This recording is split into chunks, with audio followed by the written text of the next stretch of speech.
Assalamualaikum warahmatullahi wabarakatuh. Kembali lagi di channel Suketireng. Masih bersama saya Mas biasa. Kali ini saya akan melanjutkan cerita yang kemarin dengan judul Nenekku Tukuna Porsi. Cerita ini ditulis oleh Kak Rafa Purwati. Jadi buat kalian yang ingin membaca ceritanya secara langsung, kalian bisa kunjungi link dan profil yang sudah saya sertakan di deskripsi. Tanpa berlama-lama, langsung saja kita ke ceritanya.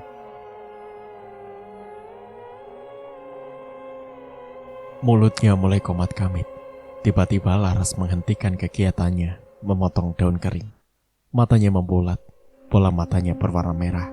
Dengan cepat, kepalanya menoleh pada keempat anak yang tengah bermain di taman. "Bagus!" panggilnya dengan suara lantang.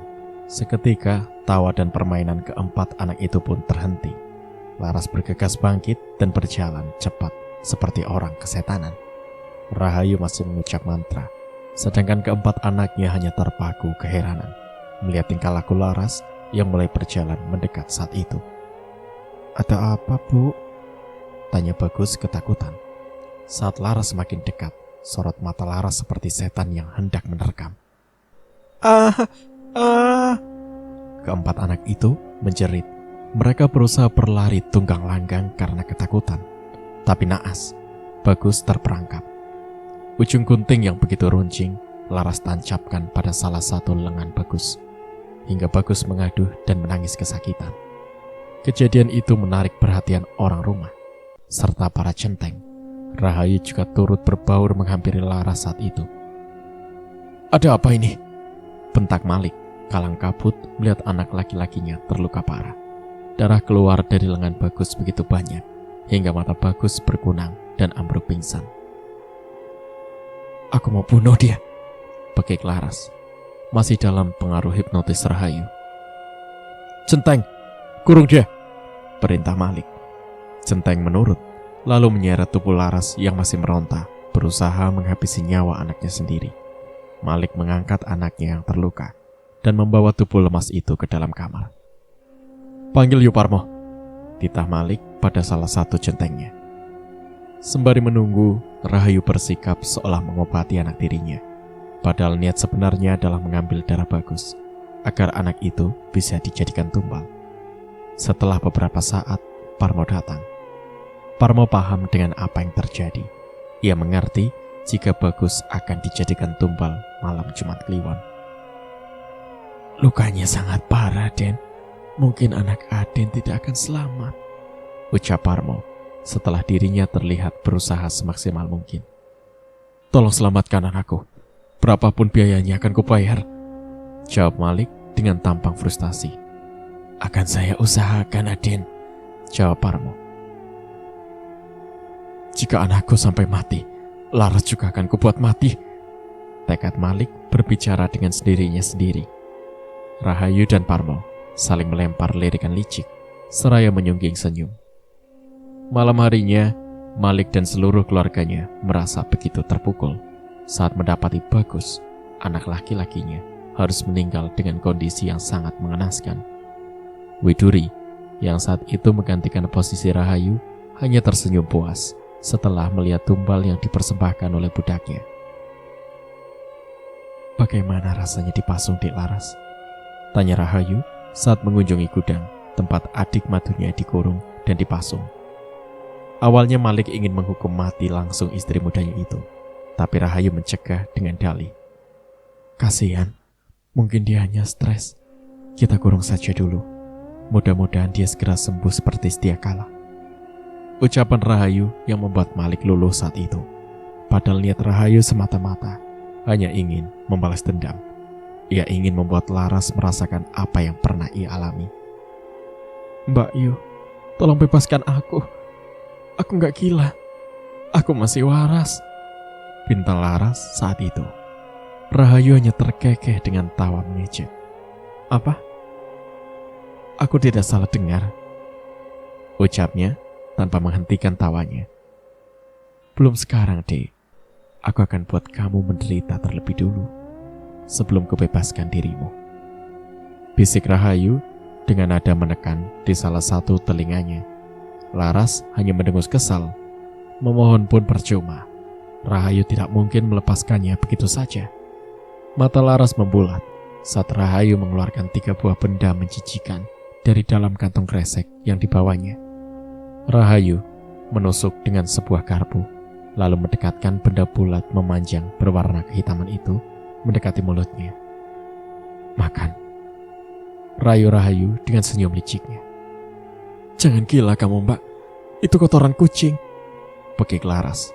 Dirinya hampir muntah saat kotoran itu semakin mendekat pada bibirnya.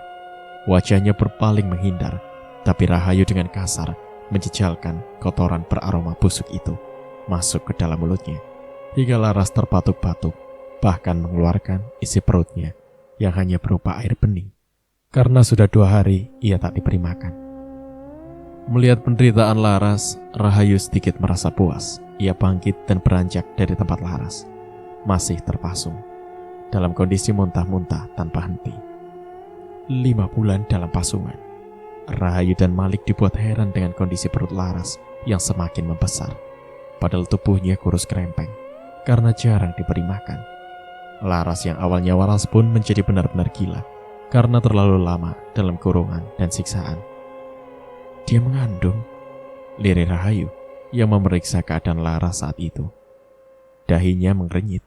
Ia tak tahu harus berbuat apa pada madunya setelah mengetahui kenyataan itu. Rahayu yang masih memiliki sedikit hati nurani menyarankan pada Malik untuk melepaskan Laras.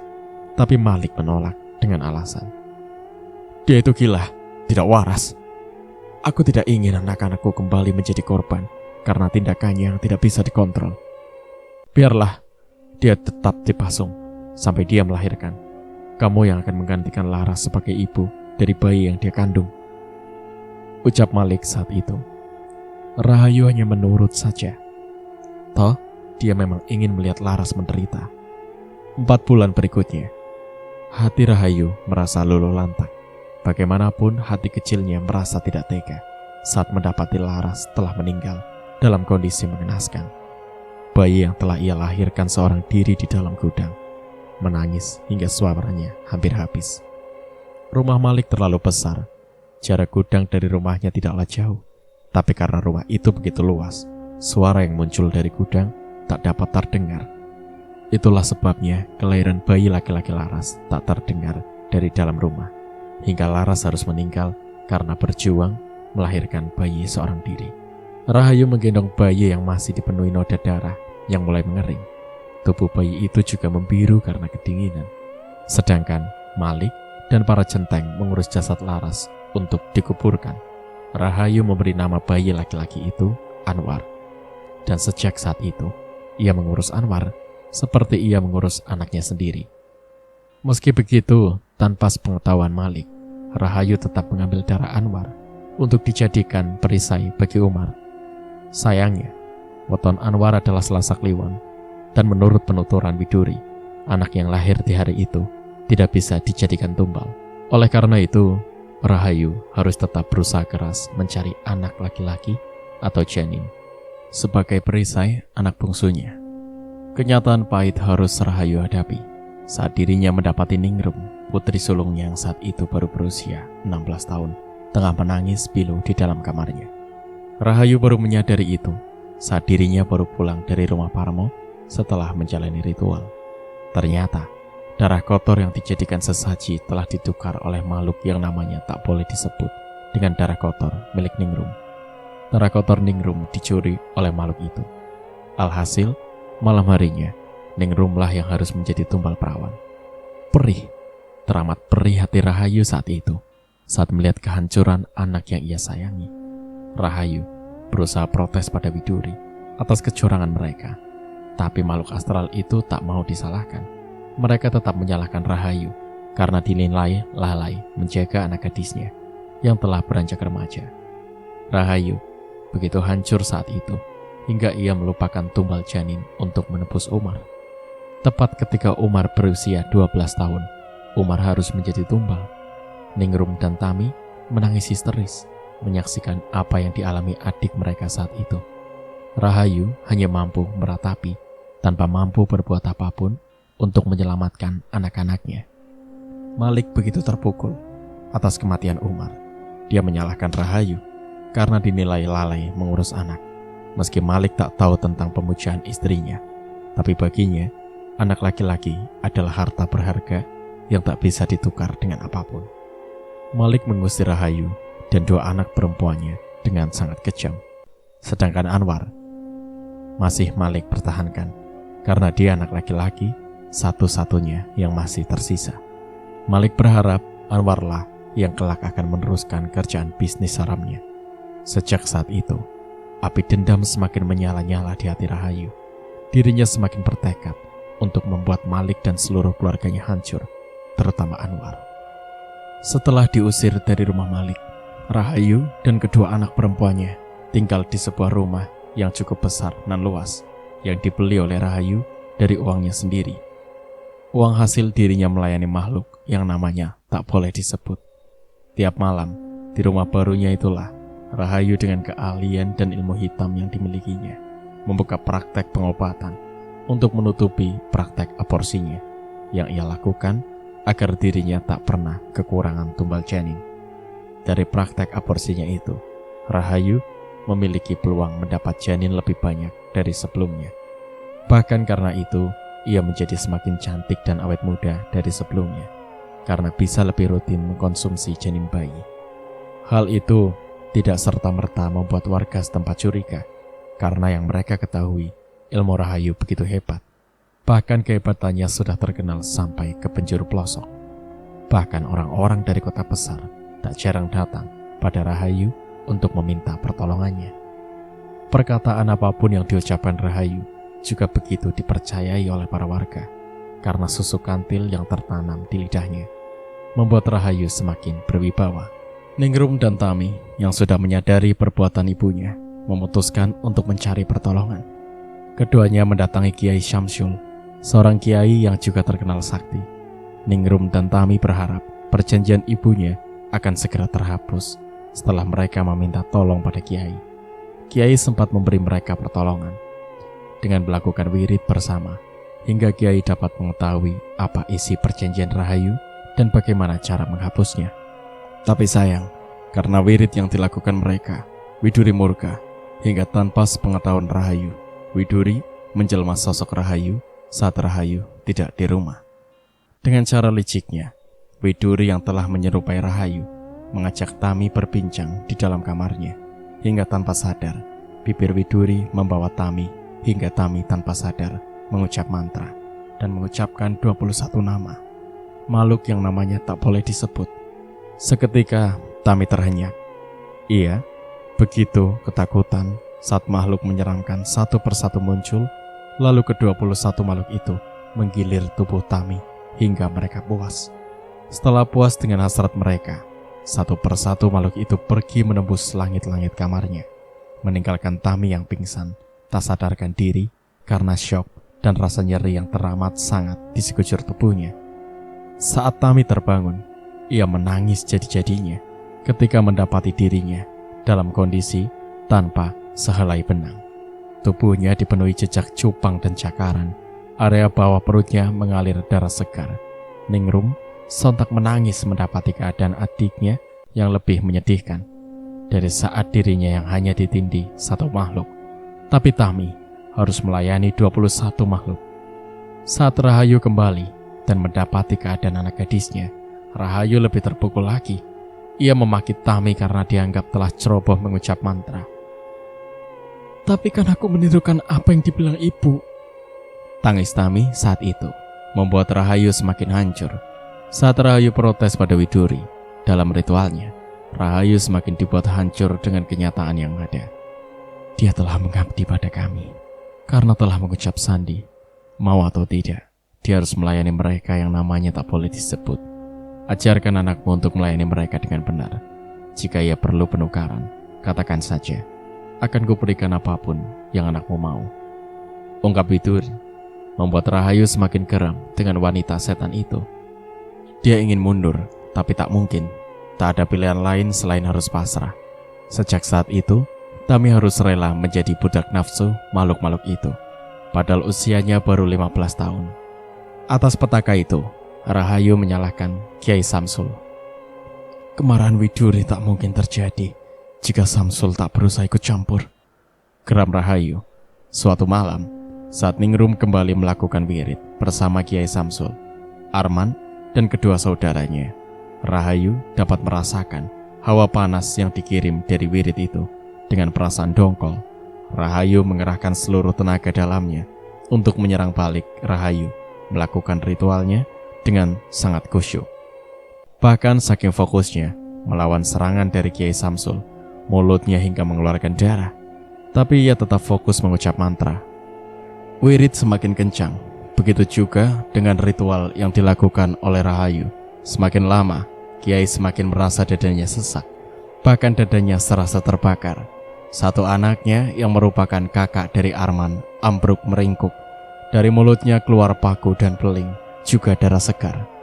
Lalu disusul oleh Kiai Samsul. Seketika wirid berganti menjadi tangis pilu. Ningrum yang saat itu ada di sana menjadi pelampiasan amarah dari Aminah, istri Kiai Samsul. Ningrum diusir dari rumah mereka karena dianggap sebagai penyebab kematian suami dan anak keduanya. Ningrum pulang dengan hati hancur dan perasaan bersalah. Saat ia menyalahkan ibunya, ia justru kena marah balik oleh Rahayu. Gara-gara kamu nasib adikmu jadi malang. Lihatlah adikmu, intip Tami sekarang. Dia harus berkorban karena ulah kelancangan kalian, maki Rahayu kala itu. Ningrum yang merasa penasaran dengan maksud dari ibunya berinisiatif untuk mengintip dari celah dinding papan yang menjadi sekat antara kamarnya dan kamar Tami. Alangkah terkejutnya Ningrum saat matanya mendapati adiknya tengah ditindih makhluk mengerikan. Seketika tubuh Ningrum luruh menghentak lantai. Ia tak mampu menahan tangisnya. Hatinya begitu perih. Siapa sebenarnya yang bersalah dalam hal ini? Ningrum juga turut menyalahkan dirinya sendiri atas kemalangan yang menimpa Tami dan keluarga Kiai Samsul. Mendengar desas-desus tentang kecantikan Rahayu yang menjadi primadona kala itu, Malik begitu penasaran hingga ia sempatkan untuk berkunjung ke tempat tinggal mantan istrinya dengan alasan menjenguk kedua putrinya. Ibu dan Moana telah meninggal, keluh Malik saat itu. Rahayu berlagak iba, padahal yang terjadi sebenarnya Rahayu lebih tahu karena mereka telah menjadi tumbal satu suruh dalam tahun yang berbeda. Aku turut berduka, Mas, ucap Rahayu kala itu seolah bersikap simpatik. Ayo kita rujuk, Dek. Aku menyesal telah mengusirmu, ucap Malik, membuat Rahayu menahan tawa. Maaf, Mas, aku tidak bisa.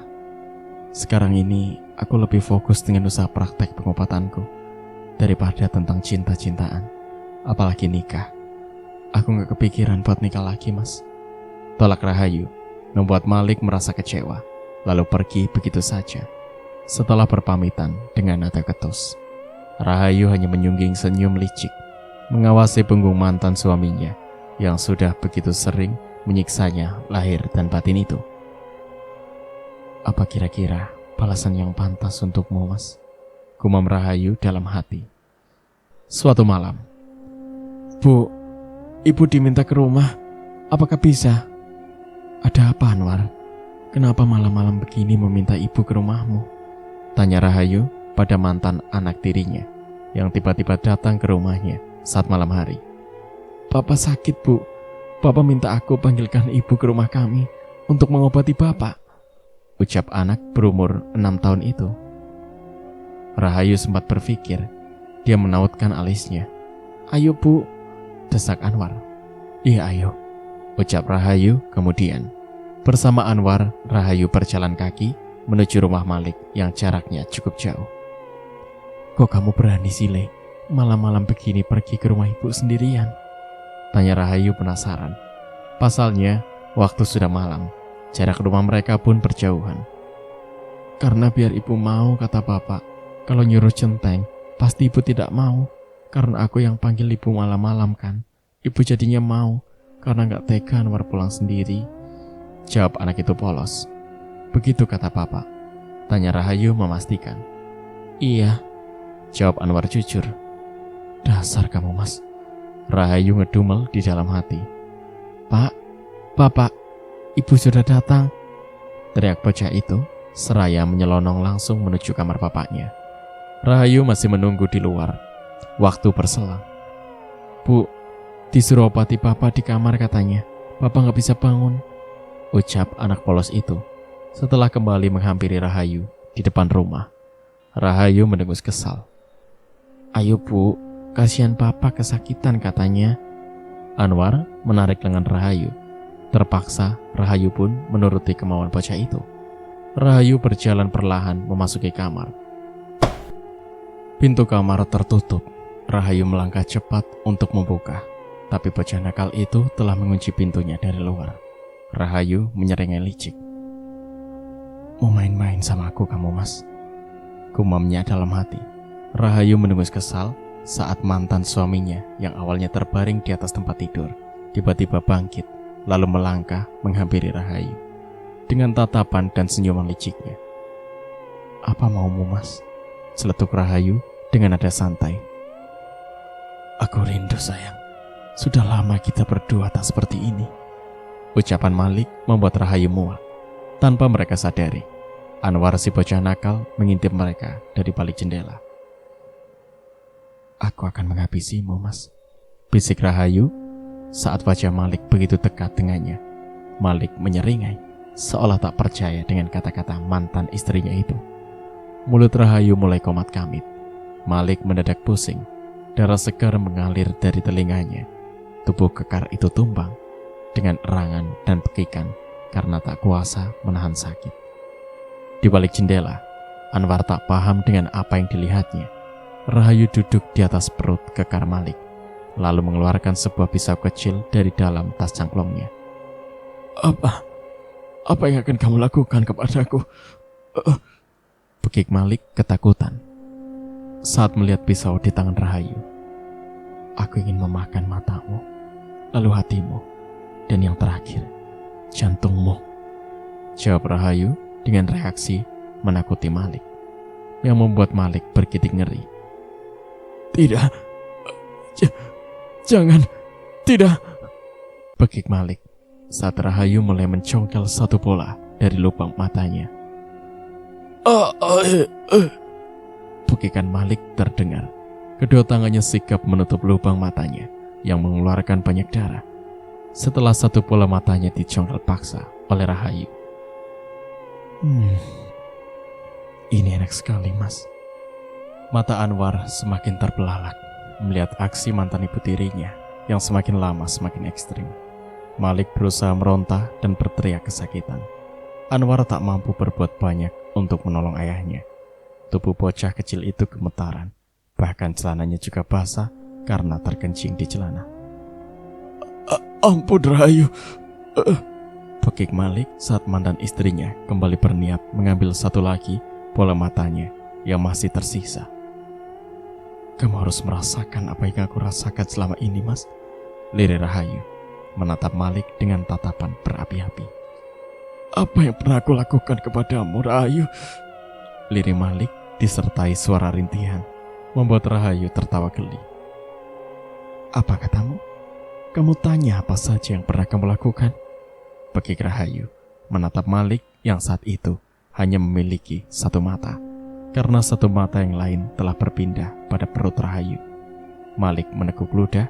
Untuk pertama kalinya, ia merasa begitu takut menghadapi seseorang, karena selama ini dibantu orang-orang yang dibayar. Malik begitu berkuasa dan ditakuti semua orang. "Matamu yang kumakan tadi, Mas, sebagai balasan karena kamu telah membuat mataku menangis saat melihat bapakku kamu bunuh. Dan..." "Tidak, Rahayu, jangan, jerit Malik saat Rahayu mencabut mata yang satunya lagi. Malik mengerang. Tubuhnya meronta.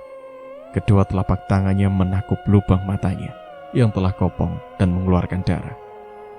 "Yang satu ini untuk menebus kesalahanmu, karena kamu dan bapakmu telah membuat mataku menangis. Bapak, ibu, dan tempat kami tinggal, karena kalian bakar di depan mataku." Rahayu menekankan. Mendadak hatinya begitu sakit saat mengingat kejadian yang sudah lama sekali terjadi, tapi masih begitu membekas di hati Rahayu. Dada Rahayu bahkan naik turun. Malik masih meronta dan mengerang kesakitan. Ingatan kelam membuat Rahayu melempar bola mata di tangannya hingga keluar jendela. Anwar menangkap bola mata yang mengena tepat di kepalanya. Bocah berumur 6 tahun itu menatap benda mengerikan milik bapaknya dengan air matanya yang membanjiri pipi. Bahkan ia hanya mampu terisak tanpa bisa berbuat apapun untuk menolong bapaknya. Untuk memanggil centeng atau meminta pertolongan yang lain pun tidak mungkin, karena kebetulan saat itu merupakan hari spesial di mana semua centeng dan pelayan diliburkan, dan hari libur mereka gunakan untuk pulang ke kampung halaman, menengok keluarga dan saudara, karena rata-rata dari mereka merupakan perantau yang mengadu nasib di desa tempat Malik tinggal. Dengan bengis, Rahayu menghunuskan pisaunya langsung menembus hati, membuat Malik mengerang semakin kuat. Ini untukku, karena kamu berkali-kali melukaiku dengan menikahi wanita lain. Tentang umpatanmu waktu itu, karena menganggapku wanita mandul yang membawa sial. Tentang sikap kejimu, karena kamu telah menyiksaku lahir dan batin. Rahayu mengucap dengan bibir bergetar. Bayang-bayang kelamnya kembali terlintas di benaknya. Dan kini, ia juga menyalahkan Malik karena menganggap Malik sebagai penyebab jalan sesat yang ia pilih, jalan yang telah menyengsarakan dirinya dan anak-anaknya.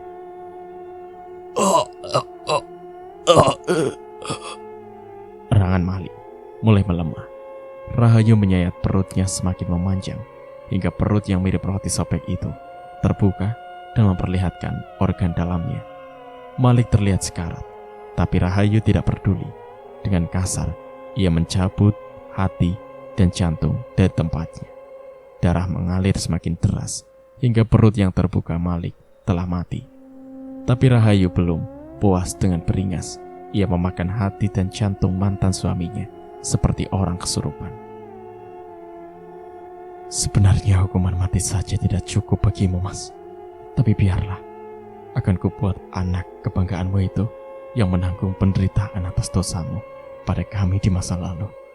Ucap Rahayu seraya bangkit. Sorot matanya yang masih menyisakan dendam membara tak lepas dari jasad suaminya yang telah terbujur bersimbah darah dengan kondisi perut sobek dan kedua matanya kopong. Rahayu melangkah menuju dapur untuk mencuci tangan dan area wajahnya yang dipenuhi noda darah.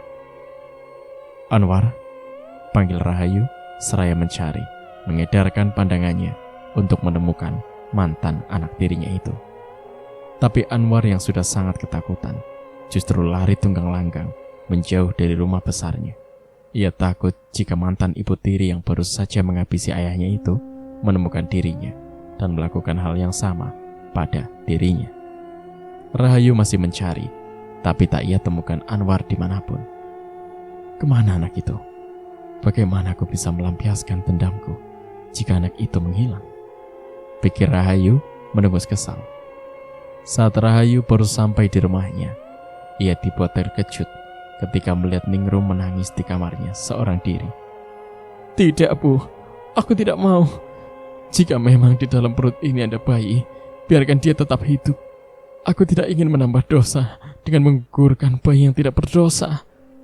Pekik Ningrum saat ibunya menghampiri. Bayi? Rahayu mengernyitkan dahi. Baru saja ia menghampiri Ningrum, tapi anak sulungnya sudah memekik sehisteris itu.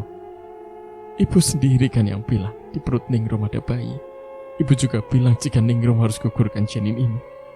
Lirih Ningrum menatap nanar ibunya. Dengan matanya yang basah, Rahayu hanya menggeleng lemah. Air matanya tumpah membanjiri pipi. Cobaan apa lagi ini? Dia yakin jika Widuri yang sempat menyerupai dirinya dan membuat anaknya bersedih seperti ini. Duh. Rahayu berusaha merengkuh anaknya, tapi Ningrum menangkis. Tak berselang lama, suara warga ramai terdengar. Rahayu, keluarkan anakmu. Dia mengandung pedih setan dan harus segera digugurkan. Seruan warga terdengar dari luar. Tidak, Bu. Tidak. Ningrum memelas. Hati Rahayu semakin perih saat itu.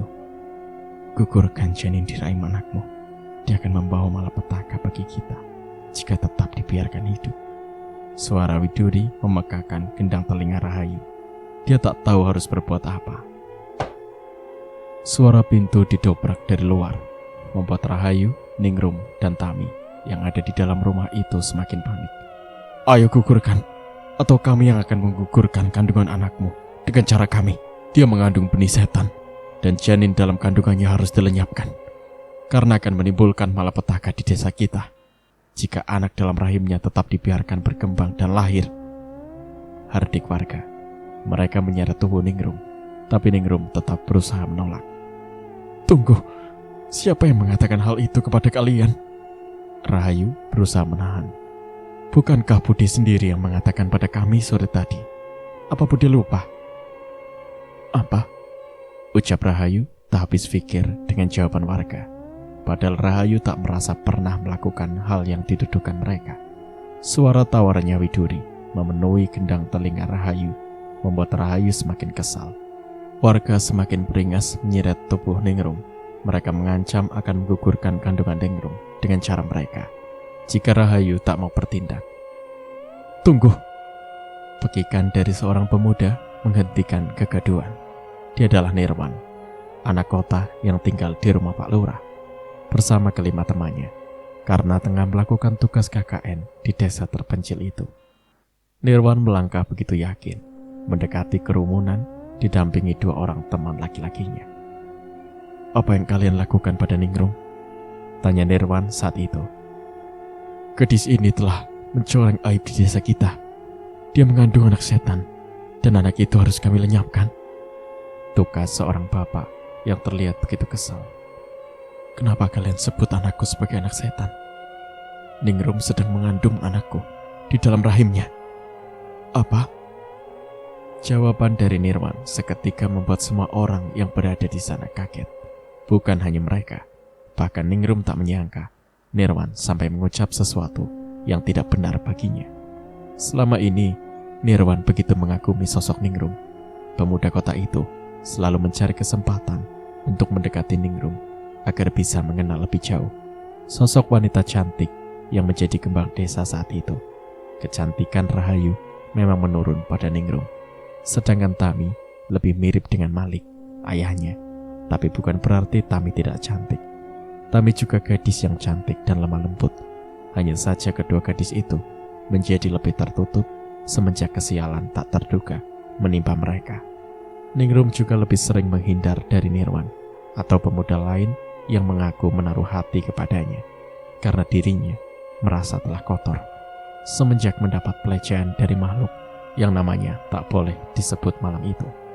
Tapi sayangnya, dari penumbalan yang dialaminya, Ningrum harus mengandung benih dari setan itu hingga membuat warga murka dan menuntut agar kandungan itu digugurkan setelah menerima hasutan dari Widuri yang saat itu mengaku dan mengubah wujudnya sebagai Rahayu. Nirwan tak menyangka jika sikapnya yang konyol karena mengaku sebagai ayah dari bayi yang dikandung oleh Ningrum membuat dirinya harus babak belur di amuk masa karena dianggap telah mengecewakan gadis desa mereka. Tapi karena hal itu, warga mengampuni Ningrum. Mereka membiarkan bayinya tetap hidup, asal Ningrum harus pergi dari desa mereka. Nirwan juga harus mempertanggungjawabkan ucapannya dengan membawa Ningrum pulang ke kota. Ningrum tak mampu berbuat banyak selain menerima tuntutan warga. Widuri marah karena hal itu. Ia memporak-porandakan desa itu dengan meluapkan air sungai yang berada di seberang desa, hingga desa tersebut mengalami banjir beberapa hari. Bahkan, tak sedikit rumah warga yang hancur diterjang banjir tersebut. Aku tak mau tahu Rahayu. Pokoknya kamu harus menemukan anakmu dan gugurkan kandungannya. Anak di dalam kandungannya bisa mengancam kita jika tetap dibiarkan hidup. Maki Widuri di suatu malam.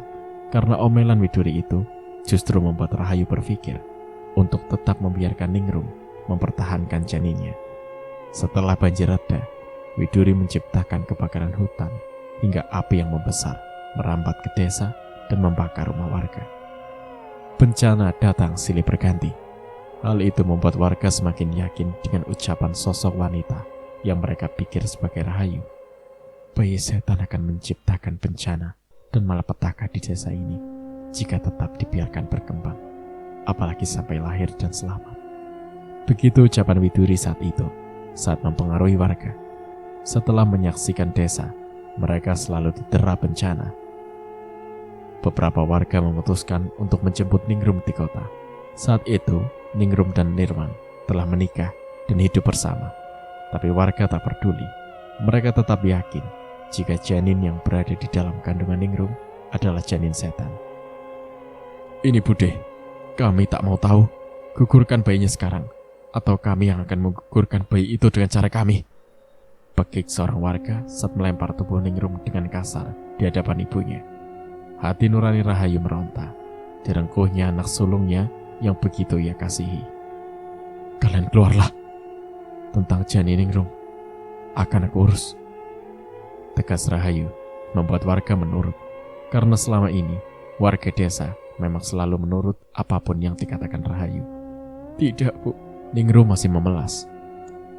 Rahayu mengangkat tubuh Ningrum untuk bangkit dan menakub kedua rahang anak sulungnya, menatap wajah cantik Ningrum yang begitu sempap karena tangisnya. Tolong, jangan gugurkan janin kami, Bu. Nirwan turut memelas, walaupun sebenarnya anak yang Ningrum kandung bukanlah anaknya. Tapi Nirwan sudah sangat menyayangi bayi yang masih di dalam kandungan istrinya itu. Rahayu membuang nafas kasar. Paring Landu. Tidak, Bu. Tidak. Biarkan Ningrum mempertahankan janin ini. Tangis Ningrum semakin menjadi saat Rahayu menyuruhnya untuk berbaring di atas ranjang, tempat biasa Rahayu melakukan aborsi pada pasiennya. Bu, jangan, Bu.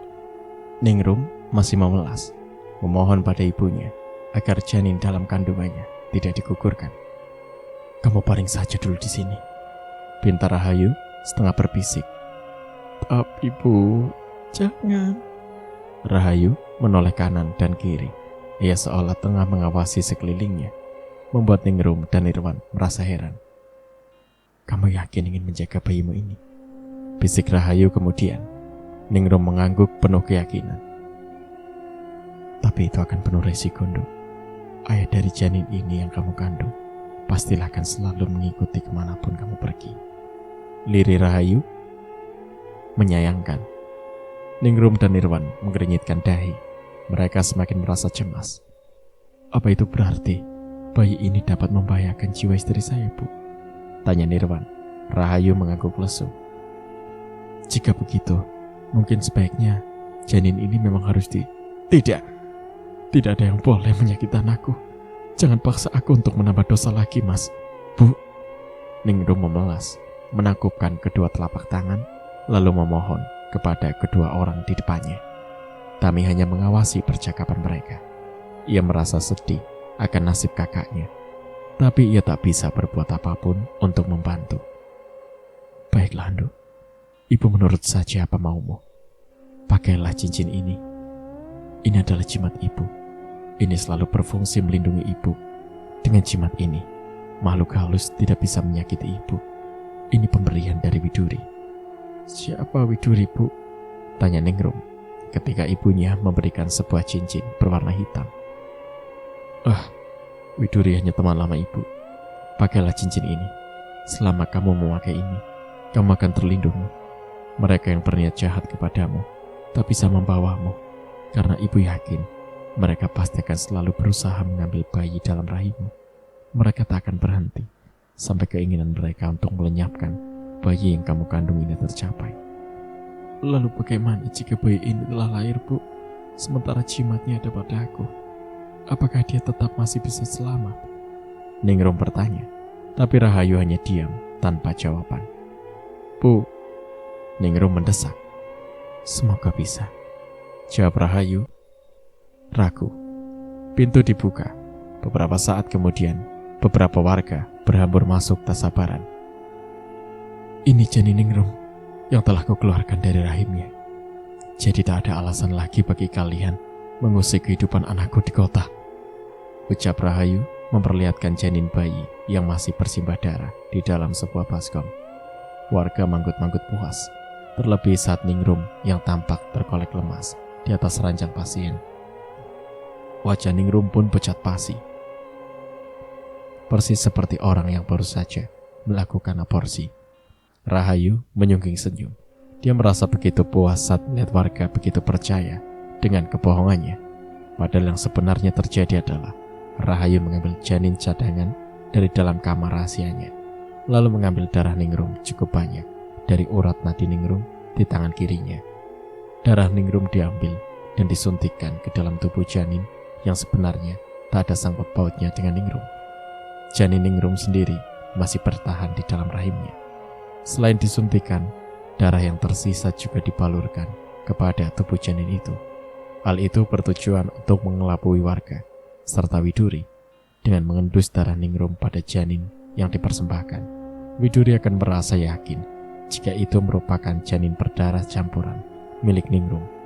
Terlebih karena janin yang akan dipersembahkan tersebut merupakan janin hasil dari tumbal perawan yang lain. Oleh karena itu, darah genderuwo dan darah Ningrum yang tertendus oleh Widuri akan membuat Ningrum dapat terlepas dari Widuri, tapi tidak dari ayah janin.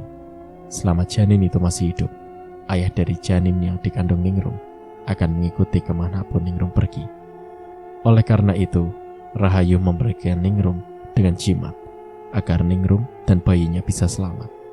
Meski sebenarnya Rahayu sendiri tidak yakin.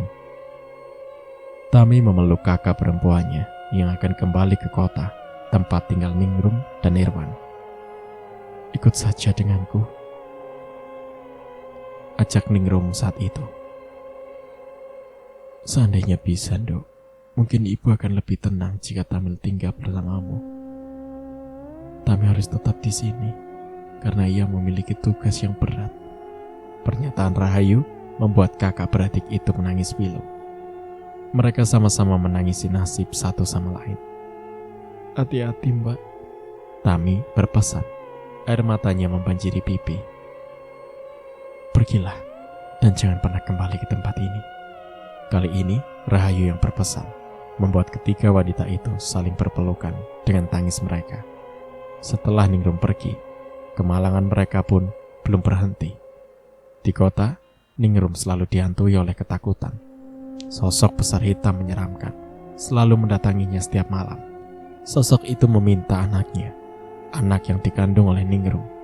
Nirwan tak bisa tinggal diam melihat istrinya yang selalu histeris ketakutan setiap malam. Ia membawa istrinya untuk menjalani ruqyah, tapi ketakutan Ningrum masih terus terjadi setiap malam. Hingga setelah Delisa, yang merupakan anak dari makhluk yang namanya tak boleh disebut itu lahir, Ningrum tak pernah dihantui lagi. Tapi bayinya selalu menangis kejer setiap tengah malam. Hal itu membuat Ningrum takut. Bayangan hitam sering datang ke kamar bayi Delisa saat tengah malam tiba. Suatu hari, Nirwan memutuskan pergi ke tempat kiai untuk meminta pertolongan. Dari permintaan itu, Nirwan dibekali sebaik ayat suci yang harus Nirwan dan Ningrum rutin bacakan setiap bayi Delisa menjelang tidur. Pasutri itu menjalankan apa yang diperintahkan kiai, hingga Delisa sudah tak pernah menangis lagi di tengah malam. Jikapun menangis, hanyalah tangisan wajar seorang bayi yang merengek minta susu atau minta ganti karena popok basah. Di usia 5 tahun, Delisa memiliki adik perempuan bernama Naya. Lalu, 8 tahun berikutnya, Nandu lahir. Ningrum kembali diganggu oleh sosok hitam yang merupakan ayah dari Delisa. Karena gangguan itu, Ningrum bahkan hampir gila. Suatu malam, sosok yang namanya tak boleh disebut mendatangi Ningrum dan berkata akan membawa Delisa pergi karena Delisa adalah miliknya. Hal itu membuat Ningrum begitu ketakutan hingga memilih melepaskan jimatnya dan memakaikan cincin berwarna hitam itu kepada Delisa. Tapi sejak saat itu, makhluk yang selama ini mengganggunya menjadi murka karena tak bisa membawa Delisa disebabkan terhalang cincin jimat di jari anak itu. Makhluk yang murka masuk ke dalam rahim Ningrum, lalu menggerogoti rahim itu hingga Ningrum terkapar sakit dan dinyatakan mengalami kanker rahim oleh dokter. Tempat Ningrum berobat saat itu. Ningrum sakit cukup lama hingga Delisa harus menggantikan tugasnya menjaga kedua adiknya yang masih kecil-kecil saat itu. Di sisi lain, Tami telah beranjak dewasa. Usianya yang hanya selisih 1 tahun dengan kakaknya tak kunjung bersuami. Bukan karena tidak laku, tapi siapapun yang berniat mempersunting Tami pasti akan mati dengan cara yang sangat mengenaskan. Sudah banyak laki-laki yang meninggal hanya karena menyatakan cinta, atau bahkan sudah sampai melamar Tami. Seperti Hardi yang harus mati tercebur saat memancing, Dayat yang meninggal karena gantung diri padahal tak ada masalah apapun, Iwan yang mati karena terlindas pohon tumbang, dan masih ada lagi. Dan cara meninggal mereka selalu karena kecelakaan atau meninggal yang tidak wajar. Hal itu membuat Tami semakin menutup diri. Suami gaibmu tidak akan membiarkan kamu mencintai laki-laki lain. Begitu ujar Rahayu saat itu. Bagaimana dengan Anwar, anak tiri Rahayu? Suatu hari, Anwar dengan nekat berusaha menikam Rahayu karena dendamnya. Anwar sudah dewasa, usia 21 tahun. Saat Rahayu tengah berjalan menuju pasar, Anwar tiba-tiba saja muncul entah dari mana. Laki-laki yang menuruni ketampanan ayahnya itu tiba-tiba menyerang Rahayu dari belakang, hingga Rahayu terluka di bagian dada karena sayatan benda tajam yang dibawanya. "Siapa kamu?" Begik Rahayu saat itu. Jalanan begitu sepi, hingga tak ada satupun orang yang menyaksikan kejadian itu. "Ini aku, Bu, anak dari seorang ayah yang telah kau bunuh," jawab Anwar santai. Rahayu mengernyitkan dahi. Ia berusaha mengingat-ingat, karena sudah terlalu banyak orang yang meninggal karena Rahayu. Oleh sebab itu, Rahayu harus berpikir keras untuk mengetahui jawabannya. "Aku Anwar, Bu," ucap Anwar lagi. "Anwar?" Rahayu terkekeh. Ia merasa girang karena akhirnya bisa bertemu dengan anak musuhnya yang selama ini ia cari. "Iya, Bu, aku datang untuk membalaskan dendam Bapak." Anwar cengengesan. Ia tak tahu wanita seperti apa yang tengah dihadapi. "Oh ya, coba saja kalau bisa," tukas Rahayu. Ia seolah tidak merasakan sakit, meski baju yang melekat di area dadanya merembaskan darah karena luka sayatan yang dilakukan Anwar. Anwar begitu kesal dengan tantangan ibu tirinya. Ia bersiap melayangkan perang di tangannya. Tapi mulut Rahayu telah komat kamit membaca mantra. Anwar mengerang kesakitan. Parang di tangannya ia lempar sembarangan. Kedua tangannya menakup kedua telinganya sendiri, seolah merasakan kebisingan yang amat sangat. Tubuhnya berputar sempoyongan. Tak berapa lama, "Ibu jahat, Rahayu jahat, kamu wanita setan," maki Anwar yang tiba-tiba seperti orang tidak waras. Dia bahkan duduk dan guling-guling di atas tanah, tertawa sendiri. Kemudian, "Bapak!" Anwar tiba-tiba menangis. Rahayu menyungkingkan senyum, kemudian melanjutkan langkahnya meninggalkan Anwar yang telah dibuatnya gila. Suatu hari, Rahayu dibuat terkejut saat beberapa orang berkunjung ke rumahnya. Sosok Delisa menarik perhatiannya. Parasnya begitu cantik. Sekilas wajah Delisa terlihat seperti anak sulungnya, Ningrum. Saat mendengar penjelasan dari Danu yang mengaku sebagai notaris Nirwan, Rahayu begitu terkejut mengetahui kenyataan jika Ningrum telah meninggal. Cincin hitam di jari manis Delisa menunjukkan jika Cingrum telah mengorbankan dirinya demi kelangsungan hidup Delisa. Beberapa bulan sebelumnya, suatu malam hujan badai dan petir serasa membelah langit. Rahayu menemukan Ningrum duduk memeluk lutut, menggigil kedinginan di depan rumahnya. "Bu, aku pulang. Mereka kembali membawaku ke sini," lirih Ningrum dengan bibir bergetar. Rahayu ingin menolongnya, tapi Widuri tiba-tiba muncul.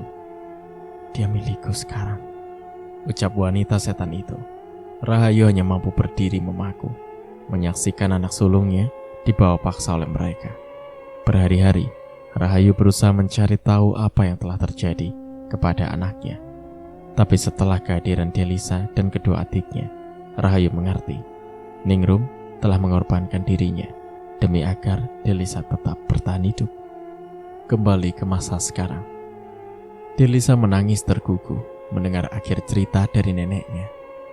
Jadi, cincin ini. Sesaat Delisa memandangi cincin hitam yang masih melingkar di jari manisnya.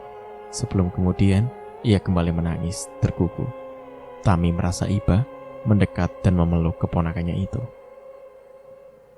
Jika aku tahu cincin ini merupakan jimat pelindung untuk mama, aku pasti menolak saat mama memakaikan ini padaku.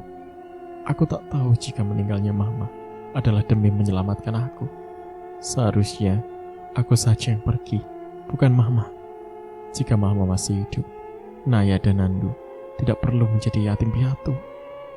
Kerutuk Delisa menyalahkan dirinya sendiri. Bukan begitu, sayang. Setiap ibu akan melakukan apapun demi menyelamatkan anaknya. Itulah yang dilakukan mamamu. Ini semua bukanlah kesalahanmu.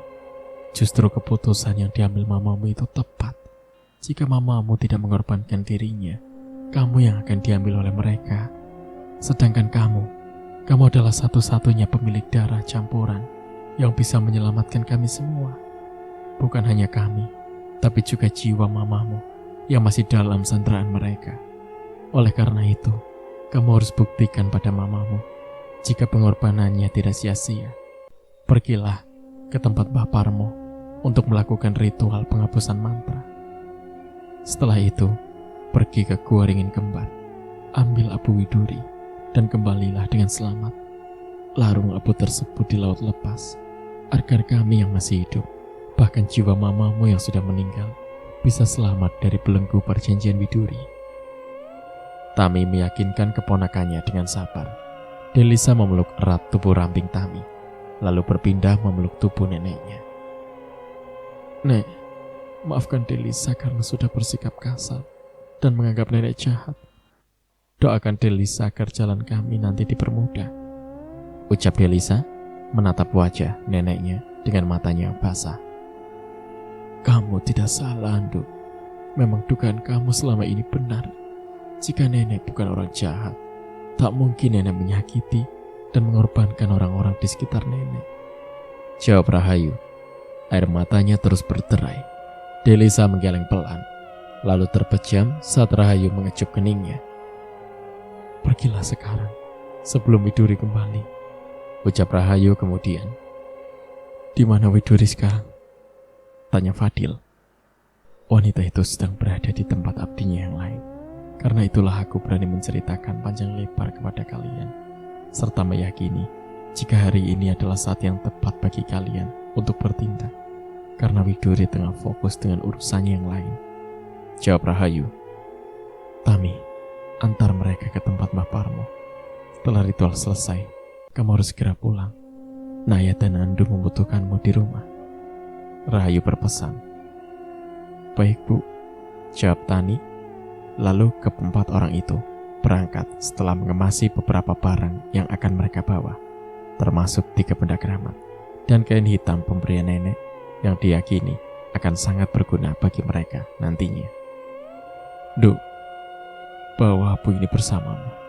Taburkan serbuk abu ini mengelilingi kalian dimanapun kalian singgah. Ini adalah abu kremasi dari gadis berdarah campuran. Makhluk astral tidak akan berani melewati atau melangkahi taburan abu ini.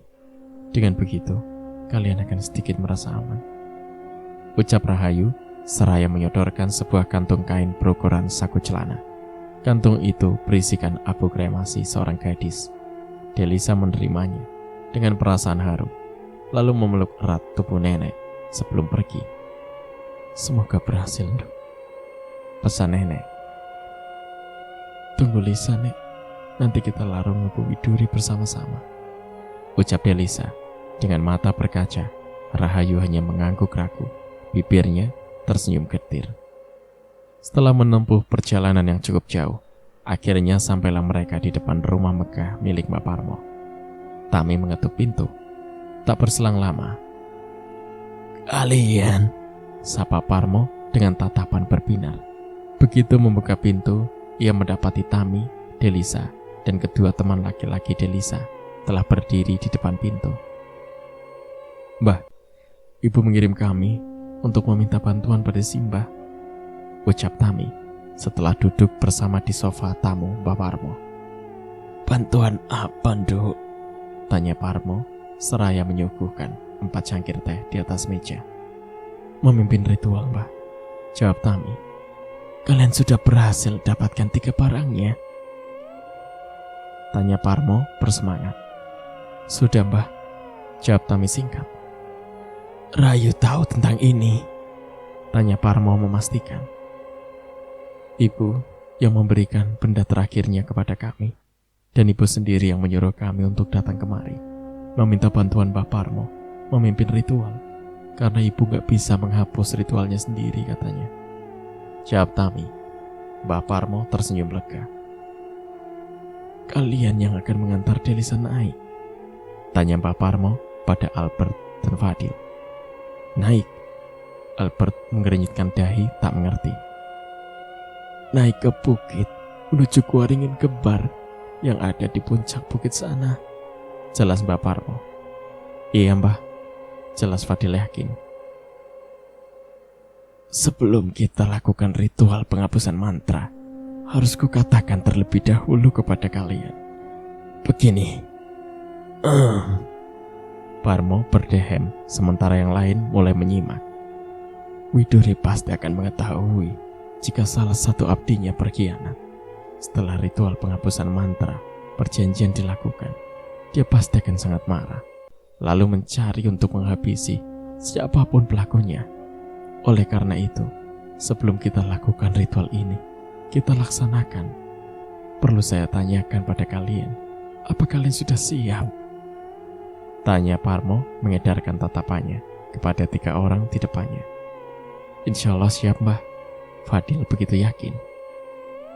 "Delisa, dan kamu?" Parmo memindai sosok Albert dengan perasaan kurang yakin. Saya siap, Mbah," jawab Albert yakin. "Bagaimana denganmu?" tanya Parmo, mengangkat dagunya menatap Delisa. Delisa membuang nafas pelan. "Ya, mau tidak mau saya harus siap, Mbah. Kan saya sudah dijadikan perisai weton. Katanya harus ikut kemanapun Delisa pergi, sampai didapatkan yang ia cari. Setelah itu, aku baru bisa pulang." Albert menengus kesal. "Payah. Dari mana Rayu dapat perisai seperti ini? Gak ada semangat berjuang sama sekali," gerutu Parmo. Albert memutar bola mata malas. "Baiklah, jika kalian memang sudah siap, Simbah mau tanya, terutama kepadamu, Nduk. Apa yang telah nenekmu bekalkan kepada kalian untuk menjaga dan membantu kalian saat di perjalanan nanti?" Parmo mengalihkan perhatian pada Delisa. "Kain ini, Mbah, dan juga abu ini. Kata nenek, ini abu kremasi seorang gadis berdarah campuran," jawab Delisa mengeluarkan kedua benda yang dimaksud dan meletakkannya di atas meja. "Bagus, tapi itu saja belum cukup.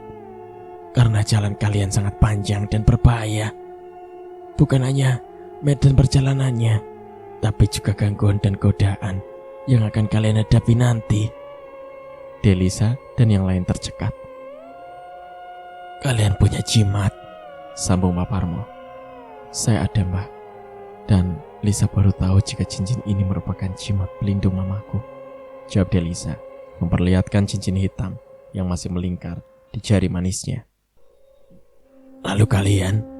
Parmo menoleh Albert dan Fadil bergantian. Keduanya menggeleng pelan. "Kalian tak bisa pergi ke sana dengan tubuh kosong. Harus ada jimat yang membentengi kalian," tukas Parmo. Albert dan Fadil saling bertukar tatap karena bingung. "Aku ada jimat. Ini, pakailah buat jaga-jaga." Tami mengeluarkan kalung berliontin tulang kecil yang biasa ia gunakan untuk menakuti makhluk halus yang mengganggunya. Albert mencerobot kalung dari tangan Tami dengan tak sabaran. Parmo menatap tingkah Albert tak suka. "Kamu yang paling rawan. Berhati-hatilah saat perjalanan kalian dimulai, karena gangguan yang akan kalian hadapi bukan hanya sesuatu yang menakutkan, Tapi setan bisa memperdaya manusia dengan suatu yang menggiurkan. Dengan sedikit saja, bisa habis kamu. Celetuk Parmo menatap tajam pada Albert, tapi anak kota itu tak peduli. Ia cuek memasang kalung pemberian Tami di lehernya. Cerita pun bersambung. Nantikan kelanjutan ceritanya di part berikutnya. Terima kasih. Wassalamualaikum warahmatullahi wabarakatuh.